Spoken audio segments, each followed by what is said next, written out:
भावनाएं क्या होती हैं? प्रेम, स्नेह, क्रोध, द्वेष, घृणा, आदर आदि भावनाएं हैं। अब इन्हें समझने के लिए इनमें से एक को उदाहरण के रूप में लेते हैं। जैसे प्रेम भावना को लेते हैं। किसी को ये प्रेम अपने अंदर कब अनुभव होता है? और हाँ, ये प्रेम दो रूपों में हम अपने अंदर अनुभव करते हैं। पहला ये कि कोई हमें प्रेम कर रहा है, दूसरा कि हम किसी को प्रेम कर रहे हैं। अर्थात जब जब कोई हमारे सुख का साधन बन रहा होता है तो हमें ये अनुभव होता है कि वो हमें प्रेम करता है, और जब जब हम किसी को प्रेम करते हैं तो हम उसके सुख का साधन बनते हैं। जैसे माता पिता अपने बच्चों के सुख का साधन बनते हैं तो बच्चा अनुभव करता है कि उसके माता पिता उसे प्रेम करते हैं, और यदि बच्चा बड़ा होकर माता पिता का आदर करता है और उनकी देखरेख करता है तो माता पिता को अपने अंदर ये अनुभव होता है कि वो उन्हें प्रेम करता है। अर्थात जब जब हम एक दूसरे के सुख का कारण बनते हैं तब तब हम उसके प्रति अपने अंदर आकर्षण अनुभव करते हैं, और यदि कई बार हो जाए तो प्रेम को अनुभव करते हैं। कई बार पहली बार इतना अधिक आकर्षण अनुभव करते हैं कि वो प्रेम अनुभव होने लगता है, तो आकर्षण ही एक सीमा के बाद प्रेम हो जाता है। जैसे द्वेष ही एक सीमा के बाद घृणा हो जाता है। इसी प्रकार से हम समझ सकते हैं कि जब जब हम एक दूसरे के दुखों के कारण बनते हैं तो परस्पर द्वेष अनुभव करते हैं, और यदि ये किसी संबंध में कई बार हो जाए तो घृणा अनुभव करते हैं, और फिर उसी अनुसार दूसरे के साथ व्यवहार करते हैं।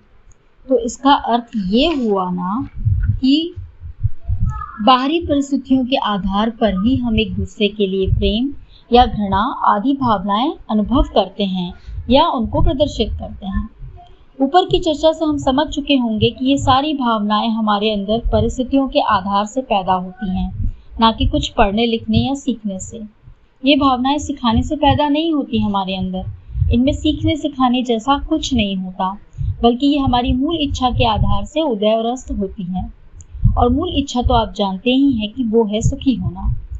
अब जब भी किसी और के कारण आप सुखी होंगे तो आप आकर्षण या प्रेम अनुभव करेंगे, और जब भी किसी और के कारण आप दुखी होंगे तो आप द्वेष या घृणा अनुभव करेंगे, चाहे आप कितने भी पढ़े लिखे हों या चाहे अनपढ़ हों। हाँ, समझदार होने से या संस्कारित होने से केवल आपकी अभिव्यक्ति में अंतर आ सकता है। दुखी होने पर हो सकता है कि आप दूसरे के साथ कोई खराब व्यवहार ना करें किसी संस्कार आदि के कारण, और हो सकता है कि आप अच्छा व्यवहार करें ये समझकर कि आपके अच्छे व्यवहार के कारण ये आदमी भी सुधरने का प्रयास करेगा, या भगवान तो देख ही रहा है आदि आदि मान्यताओं के आधार से।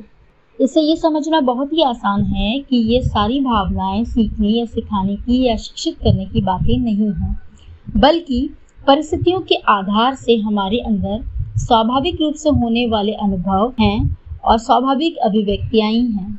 यदि बाहर दुख वाली परिस्थिति पैदा होंगी तो द्वेष या घृणा हमारे अंदर पैदा होगा ही, या सुख वाली परिस्थितियां पैदा होंगी तो आकर्षण या प्रेम पैदा होगा ही। इसी प्रकार सारी भावनाएं परिस्थितियों के कारण ही पैदा होती हैं, ना कि किसी और कारण से। इसलिए हमें बाहर व्यवस्था ही ऐसी बनानी होगी जिससे कि सभी के जीवन में केवल और केवल सुख वाली परिस्थितियां ही पैदा हों। बस फिर ना दुख होगा जीवन में, और ना हमारे जीवन में नकारात्मक भावनाएं होंगी, और सबके संबंध मधुर ही होंगे परस्पर, जो कि हम सब चाहते ही हैं। धन्यवाद।